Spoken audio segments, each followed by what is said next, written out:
محترم سامعین، السلام علیکم ورحمۃ اللہ وبرکاتہ۔ بسم اللہ الرحمن الرحیم۔ الحمد للہ رب العالمین، والصلاة والسلام علی محمد سید المرسلین وعلی آلہ واصحابہ اجمعین۔ اللہم افتح علینا حکمتک وانشر علینا رحمتک یا ذا الجلال والاکرام۔ محترم ناظرین، ہمارا آج اس کتاب نحو میر میں سبق سوم مرکب منع صرف سے ہے۔ سوم مرکب منع صرف۔ اس سے پچھلی ویڈیو سبق میں ہمارا سبق مرکب بنائی تھا۔ آج کا ہمارا سبق مرکب منع صرف ہے۔ یہ مرکب غیر مفید کی قسمیں چل رہی ہیں۔ مرکب غیر مفید کی 3 قسمیں ہیں: مرکب اضافی، پہلی مرکب اضافی، دوسری مرکب بنائی، اور تیسری آج یہ مرکب منع صرف ہے۔ تو مرکب منع صرف کسے کہتے ہیں؟ اصطلاحی معنی اس کا کتاب نحو میر میں بیان کیا ہے آگے۔ اس کا ہم لغوی معنی پر توجہ کر لیتے ہیں کہ مرکب ہو گیا، اور منع صرف،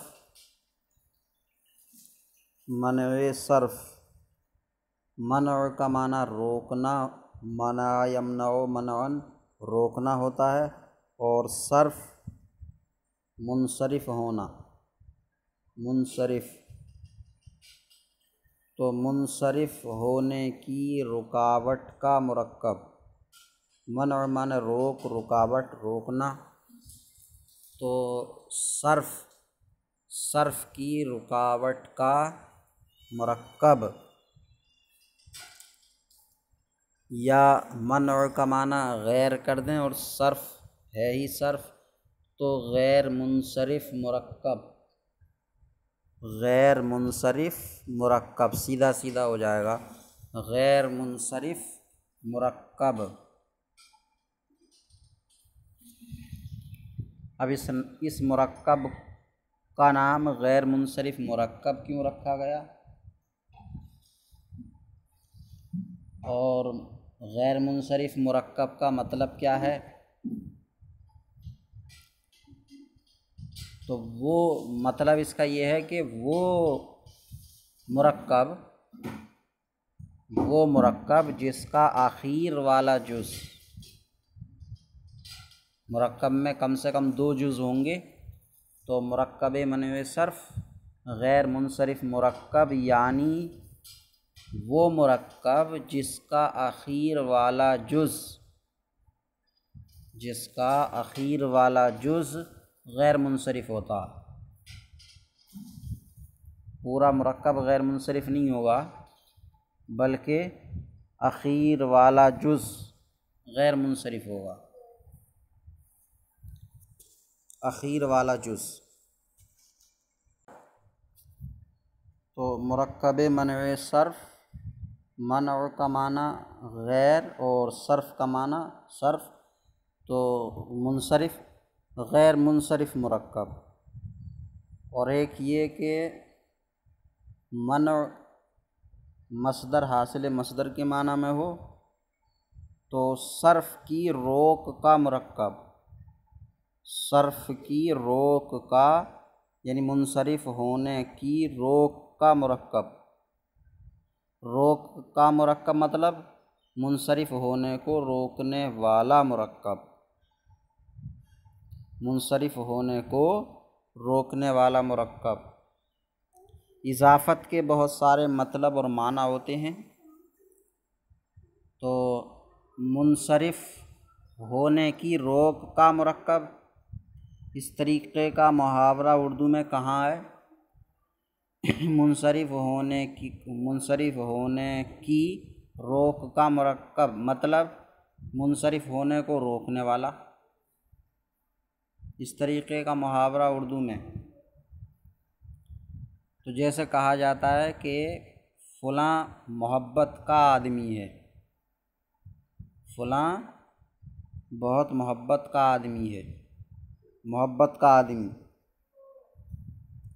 تو محبت کا آدمی کا مطلب کیا ہے؟ یعنی محبت کرنے والا آدمی، محبت کرنے والا آدمی۔ تو محبت کا آدمی یعنی محبت کرنے والا آدمی۔ اسی طریقے سے منصرف ہونے کی روک کا مرکب، منصرف ہونے کی روک کا مرکب یعنی منصرف ہونے کو روکنے والا مرکب۔ اور ایک سیدھا سیدھا یہ ہے کہ یہ منع مصدر اسم فاعل کے معنی میں ہو جائے مانع کے، تو ہو جائے گا مرکب مانع الصرف، صرف کو روکنے والا مرکب۔ تب تو کوئی کسی طریقے کی تعویل یا محاورہ لے کر معنی بیان کرنے کی ضرورت ہی نہیں، کسی محاورے کا سہارا لے کر مطلب بیان کیا جائے تو کوئی ضرورت ہی نہیں ہے، سیدھا سیدھا ہو جائے گا غیر منصرف کو روکنے، منصرف ہونے کو روکنے والا مرکب۔ مطلب اس کا یہی ہے کہ وہ مرکب جس کا اخیر والا جز غیر منصرف ہوتا ہے، منصرف نہیں ہوتا۔ یہ اس کا لغوی معنی میں مطلب اور خلاصہ ہوا۔ اب اصطلاح میں کسے کہتے ہیں؟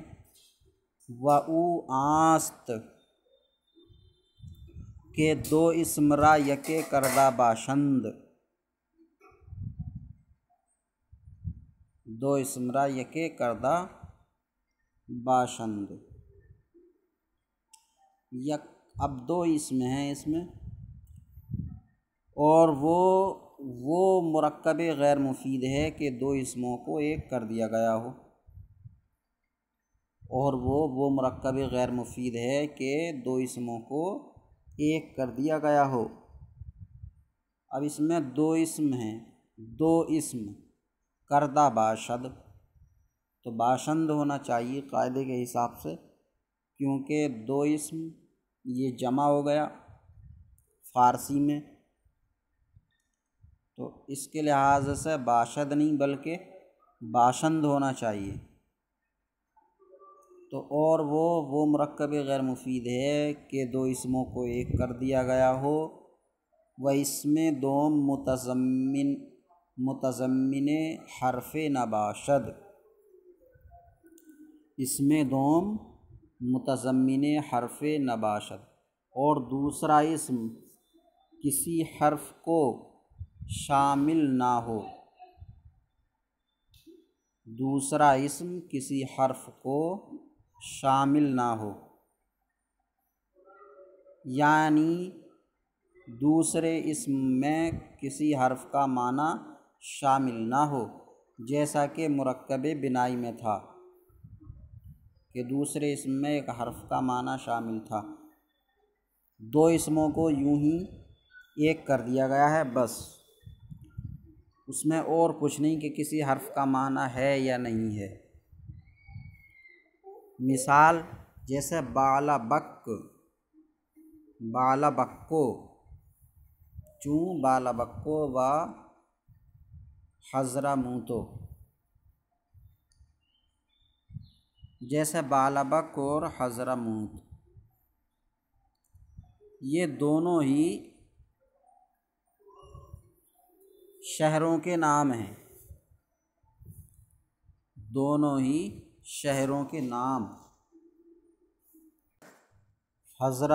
بالابک، بالابک اس میں ایک بال ہے اور دوسرا اسم بک ہے، بال ایک اسم اور بک ایک اسم۔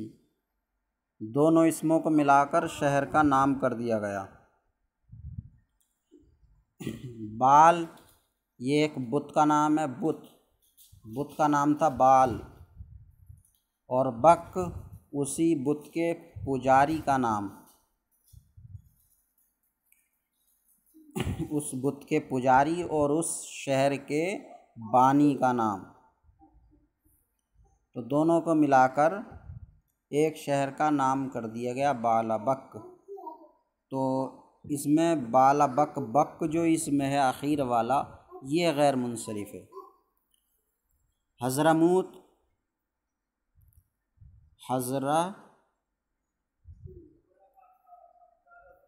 حضرموت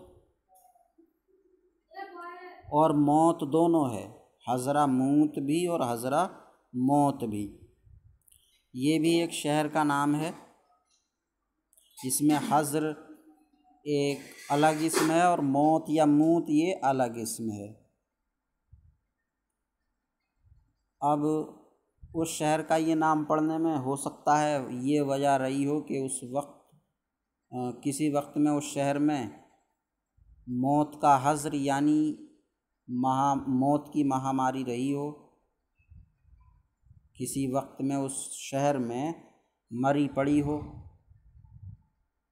لوگ کثیر تعداد میں مرے ہوں، تو اس وجہ سے اس کا نام حضرموت یا حضرموت رکھ دیا گیا۔ بہرحال تو اس کا جو دوسرا جز ہے موت یا موت، یہ غیر منصرف ہے۔ پہلا کیا ہے کہ جز اول مبنی باشد بر فتحہ، کہ پہلا جز مبنی ہوتا ہے فتحے پر، پہلا جز مبنی ہوتا ہے فتحے پر، و جز دوم مورب، اور دوسرا جز مورب۔ تو پہلا جز اس میں مبنی ہوتا ہے اور دوسرا جز مورب ہوتا ہے، مورب غیر منصرف، یعنی حضرہ، یہ تو حضرہ تو مبنی بر فتح رہے گا، اور موت یہ مورب رہے گا، مورب غیر منصرف۔ اسی طریقے سے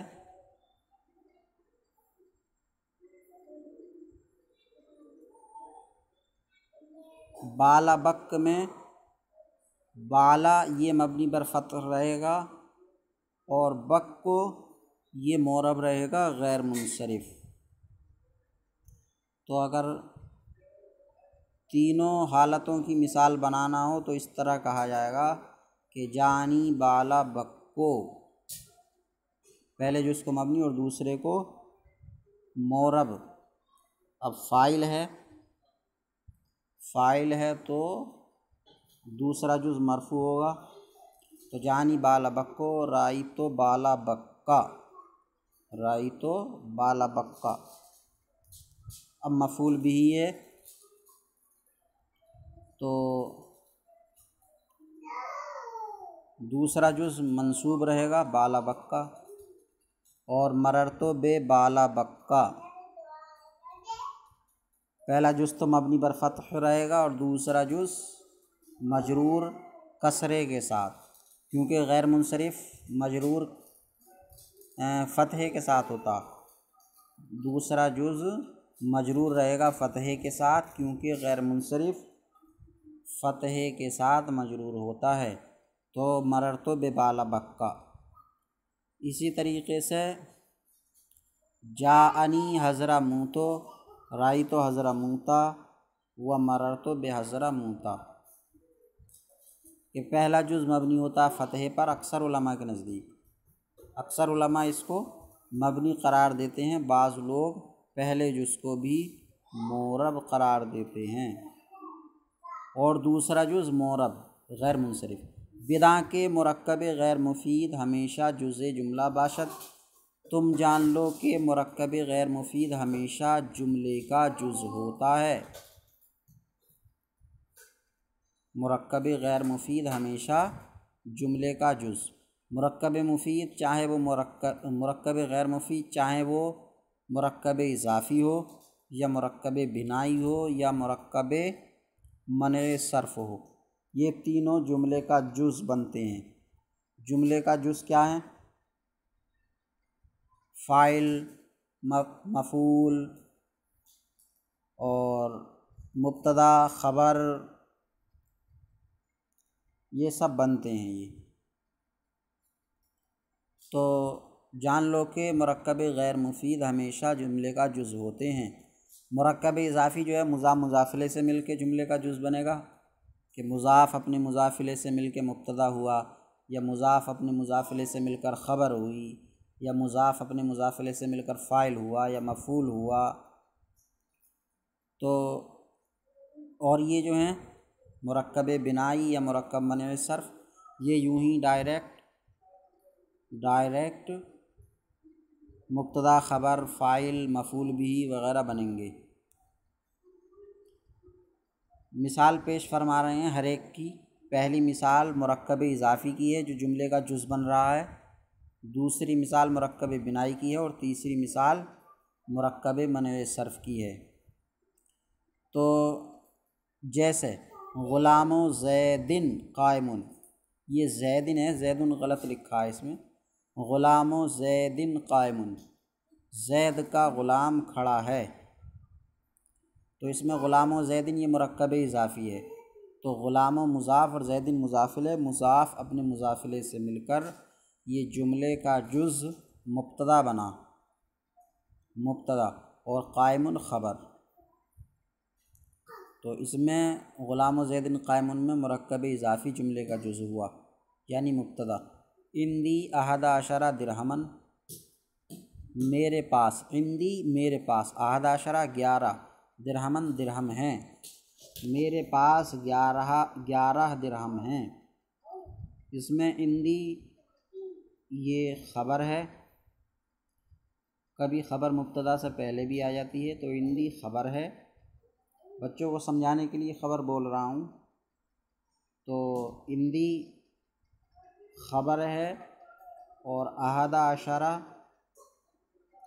یہ مرکب بنائی،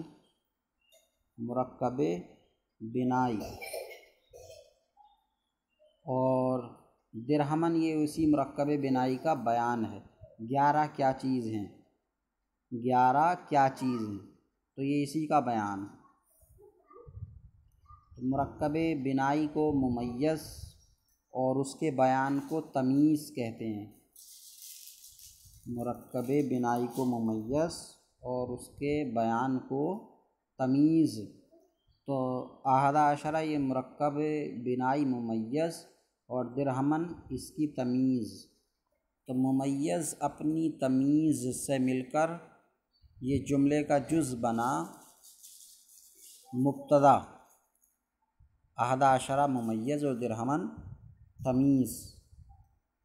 تو ممیز اپنی تمیز سے مل کر جملے کا جز بنا مبتدا۔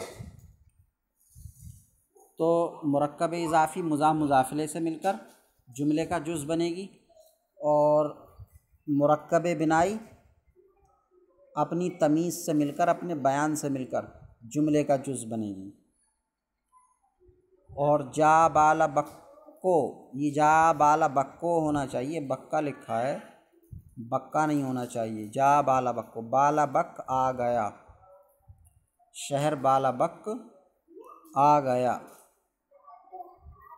اب شہر بھی چلتے پھرتے ہیں کیا، شہر بالا بک آ گیا، تو یہ اس طریقے سے بولا جاتا ہے، اردو میں ہی بولتے ہیں۔ کہیں جا رہے ہیں کیا، دلی آ گئی یا راجستھان آ گیا۔ اب کون سا شہر آ گیا، اب یہ آ گیا۔ اب کون سا گاؤں آیا، کیا فلاں گاؤں آ گیا۔ تو اس طریقے سے بولتے ہیں آ گیا۔ تو بالا بک آ گیا، تو جا فعل ہے یہ، اور بالا بک کو یہ مرکب منع صرف جملے کا جز یعنی فاعل ہے۔ تو بالا بک کو غیر منصرف ہے، فاعل ہے تو مرفوع رہے گا بالا بک کو، بالا بک آ گیا۔ تو ان تینوں مثالوں میں، پہلی مثال میں مرکب اضافی جملے کا جز مبتدا ہے، دوسری میں بھی مرکب بنائی مبتدا ہے، تیسرے میں مرکب منع صرف جملے کا جز فاعل ہے۔ اللہ تعالیٰ سے دعا ہے کہ سبق کو سمجھنے اور یاد کرنے کی توفیق عطا فرمائے۔ السلام علیکم ورحمۃ اللہ وبرکاتہ۔